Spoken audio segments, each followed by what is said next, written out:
अस्सलाम वालेकुम बेटा, मैं हूं आपकी दादी अम्मा। आज मैं आपको एक ऐसा सादा सा देसी नुस्खा बताने जा रही हूं जो शुगर के मरीजों के लिए पुराने जमाने से इस्तेमाल होता आ रहा है।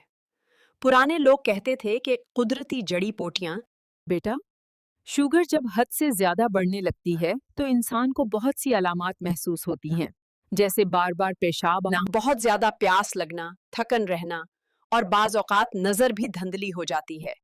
ऐसी हालत में एहतियात और कलौंजी 50 ग्राम, गोंद केकर 50 ग्राम, तुख्म सरस 50 ग्राम, अंदराइन 50 ग्राम। तमाम अज्जा साफ और खुश्क होने चाहिए।